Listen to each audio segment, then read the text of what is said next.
সকলকে শুভেচ্ছা জানিয়ে শুরু করছি বাংলা ভিউ সারাদিনের খবর। এই মুহূর্তে স্টুডিও থেকে সরাসরি যুক্ত হয়েছি আমি শ্রাবণী তালুকদার। এই অনুষ্ঠানের মাধ্যমে আমরা আপনাদেরকে জানিয়ে দেওয়ার চেষ্টা করি সারাদিনে ঘটে যাওয়া কিছু গুরুত্বপূর্ণ ঘটনা সংক্ষিপ্ত রূপে। চলুন জেনে নেওয়া যাক আজ সারাদিনের কিছু গুরুত্বপূর্ণ খবর। বাংলার নতুন বছরের শুরুটা সিলেটবাসীর জন্য মোটেই সুখকর ছিল না। 14 এপ্রিলের পর থেকে অর্থাৎ পহেলা বৈশাখের পর থেকে এক সপ্তাহে বিভিন্ন ঘটনায় মৃত্যু হয়েছে 27 জনের। কালবৈশাখী ঝড়ে ব্যাপক ক্ষতি হয়েছে বাড়িঘরের, বন্যায় ক্ষতিগ্রস্ত হয়েছে কৃষকের সোনার ফসল। সিলেটে বৈশাখের প্রথম দিনই মৃত্যু ঘটেছে 9 জনের। পহেলা বৈশাখে সুনামগঞ্জে কালবৈশাখী ঝড় ও বজ্রপাতে 5 জন নিহত হয়েছেন। জানা যায় প্রচন্ড ঝড়ে উপজেলার পাটলি ইউনিয়নের সুলেমানপুর গ্রামের স্কুল শিক্ষক হারুন মিয়া টিনশেডের ঘরের উপর পার্শ্ববর্তী দুটি বিশাল আকৃতির গাছ উপড়ে পড়ে চাপা দিল। সাথে সাথে স্কুল শিক্ষক হারুন মিয়া এবং তার মেয়ে মহিমা বেগম এবং ছেলে হোসেন আহমদ মর্মান্তিক মৃত্যু ঘটে। একই দিনে জেলার শাল্লা উপজেলার নাসিরপুর গ্রামে বজ্রপাতে মুকুল খা এবং তার ছেলে মাসুদ খার মৃত্যু হয়। ওই দিনে হবিগঞ্জের বানিয়াচং উপজেলার পৃথক স্থানে বজ্রপাতে স্কুল ছাত্রী সহ 3 জনের মৃত্যু হয়েছে। এছাড়াও সিলেটের গোয়েনঘাটে অজ্ঞাত এক তরুণের গলাকাটা লাশ উদ্ধার হয় ওই দিন। বিকাল 3:30টার দিকে উপজেলার রুস্তমপুর ইউনিয়নের শাখাল গ্রামের খাল থেকে আনুমানিক 20-21 বছর বয়সী এই তরুণের লাশটি উদ্ধার করেছে থানা পুলিশ। বৈশাখীর দ্বিতীয় দিন সিলেট বিভাগে মৃত্যু হয়েছে 5 জনের। এর মধ্যে নবীগঞ্জে বাসের সাথে মোটরসাইকেলের মুখোমুখি সংঘর্ষে এক মোটরসাইকেল আরোহী নিহত হয়েছেন এবং বাহুবলী সড়ক দুর্ঘটনায় আকলাস মিয়া নামে আরেকজন নিহত হয়েছেন। এদিন সুনামগঞ্জ শহরে নতুন বাস স্টেশন এলাকায় দুর্ঘটনায় মৃত্যু হয়েছে একজনের। অপরদিকে সিলেটের গোয়েনঘাটে হাত পা বাঁধা অবস্থায় একটি লাশ পাওয়া যায়। শ্বাসরুদ্ধকর করে তাকে হত্যা করে ফেলে রাখা হয় সীমান্তবর্তী একটি টিলায়।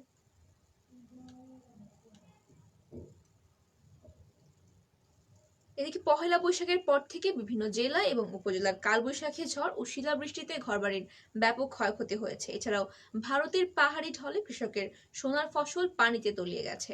এতে নষ্ট হয়েছে হাজার হাজার হেক্টর বোরো ধান।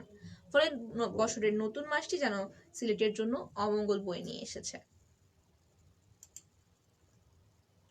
ঈদ উল ফিতর উপলক্ষে সিলেট নগরের দোকানপাট, শপিং মল, বিপণী বিতানে আহত ক্রেতা বিক্রেতাদের যাতায়াত নির্বিঘ্ন করতে যানজট নিরসনে সমন্বিত পদক্ষেপ নেওয়ার চেষ্টা চলছে।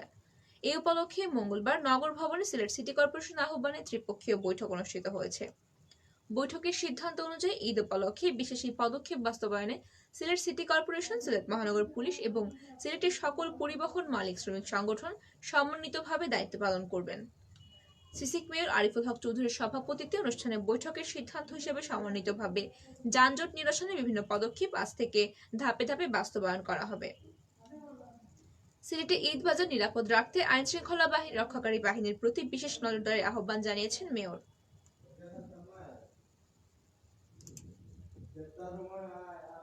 একে তো অন্যায় করেছেন, তার মধ্যে রাস্তার উপর দাঁড়িয়ে ম্যাজিস্ট্রেট এবং সাংবাদিকদের সঙ্গে করলেন হম্বিতম্বি। ঘটনাটি আজ বুধবার বেলা 2টার দিকে সিলেট নগরের আম্বরখানা পয়েন্টে ঘটেছে।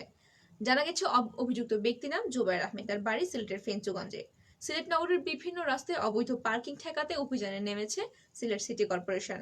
সিসিকের ভ্রাম্যমাণ আদালত আজ বুধবার বেলা 2:45টার দিকে নগরীর আম্বরখানা চৌহাট্টা সড়কে এই অভিযান চালান।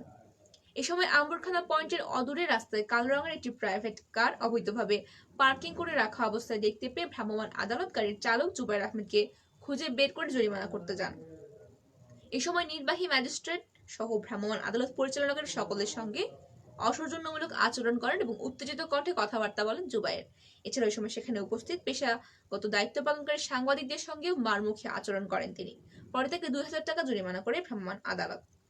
অভিযানকালে আম্বরখানা থেকে চৌহাট্টা পর্যন্ত রাস্তায় অবৈধভাবে গাড়ি রাখার দায়ে কয়েকটি প্রাইভেট কার এবং মোটর সাইকেলের চালককে 5000 থেকে 1000 টাকা পর্যন্ত জরিমানা করা হয়। অভিযানে নেতৃত্ব দিয়েছেন সিসিকের প্রধান রাজস্ব কর্মকর্তা ও ম্যাজিস্ট্রেট মোহাম্মদ মতিউর রহমান খান। এ সময় সিসিকের সংশ্লিষ্ট কর্মকর্তা এবং কর্মচারীবৃন্দ, সিলেট মেট্রোপলিটন পুলিশের একটি দল উপস্থিত ছিলেন। ঈদের সময় নগরীর সড়কগুলোতে শৃঙ্খলা বজায় রাখতে এমন অভিযান নিয়মিত চালানো হবে বলে জানিয়েছেন নির্বাহী ম্যাজিস্ট্রেট মোহাম্মদ মতিউর রহমান খান।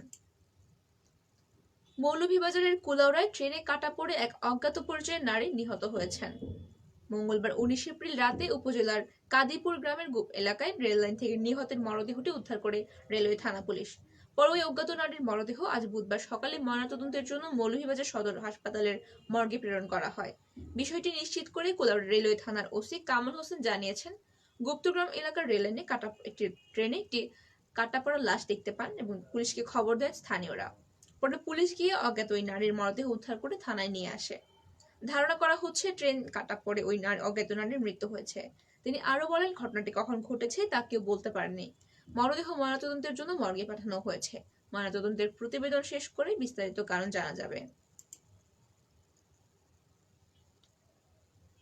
মঙ্গলবার দিবাগত রাত 1টার দিকে সিলেটের বিভিন্ন স্থানে শুরু হয় ঝড় বৃষ্টি এবং ঝোড়ো হাওয়া। ঝড় বৃষ্টির আভাস দিলেই সিলেটের অনেক জায়গায় চলে যায় বিদ্যুৎ। 1 থেকে 1.5 ঘন্টা পর ঝড় বৃষ্টি থামছে, কিন্তু টানা 12 ঘন্টা পেরিয়ে গেলেও অনেক জায়গায় এখনো বিদ্যুৎ ফেরেনি। এই অবস্থা শুধু আজই নয়, বেশ কয়েকদিন ধরে সিলেটে এমন চলছে। এতে চরম ভোগান্তি পোহাতে হচ্ছে সিলেটবাসীকে। সিলেটে গত কয়েকদিন ধরে মাঝে মাঝে ঝড়ো হাওয়ার সঙ্গে হচ্ছে বৃষ্টি এবং বিদ্যুৎ চমকাচ্ছে, কিন্তু বৃষ্টি শুরুর আগেই বিদ্যুতের লুকোচুরি খেলা শুরু হয়ে যায়। ঘন্টার পর ঘন্টা বিদ্যুৎহীন অবস্থায় কাটাতে হয় নগরবাসী সহ সিলেট অঞ্চলের বিভিন্ন মানুষকে।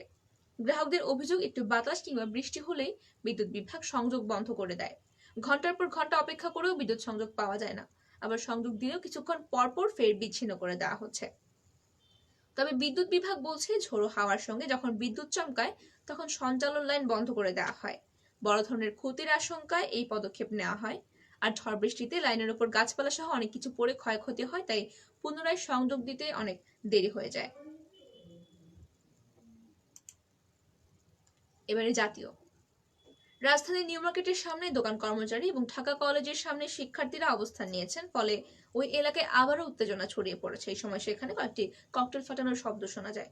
দুই পক্ষ আবারও মুখোমুখি অবস্থান নেয়। ওইসব সড়কে যান চলাচল বন্ধ রয়েছে।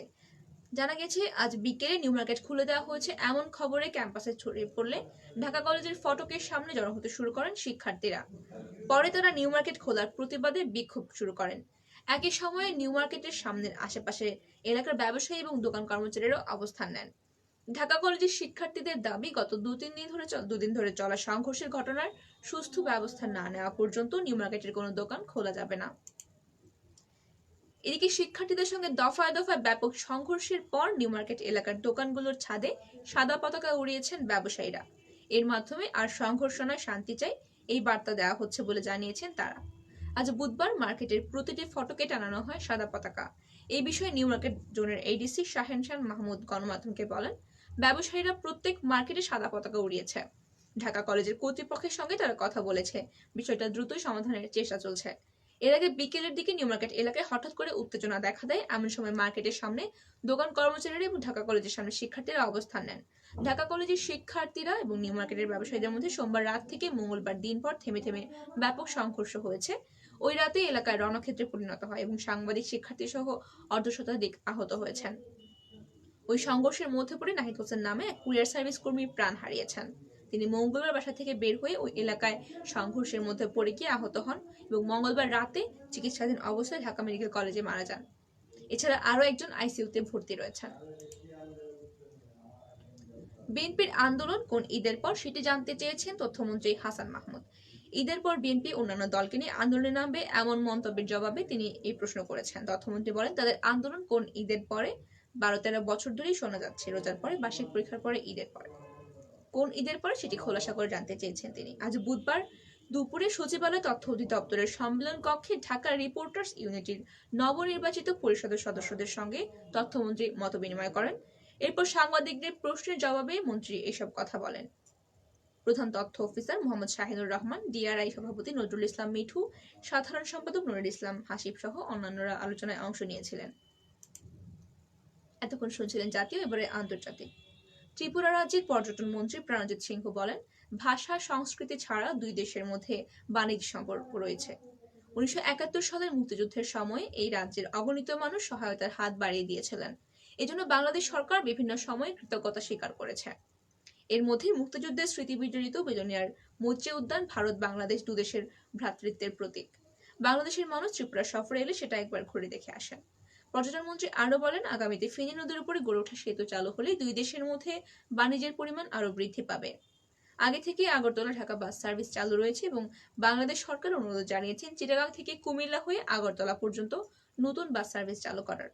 এই ইস্যুতে রাজ্যের পরিবহন মন্ত্রী জানিয়েছেন, এই বিষয়টি নিয়ে কেন্দ্রীয় সরকারের সঙ্গে প্রয়োজনীয় কথা বলে দ্রুত সিদ্ধান্ত নেওয়া হবে এবং আগামীতে ঢাকা চট্টগ্রামের সাথে আকাশপথে যুক্ত হবে ত্রিপুরা রাজ্য।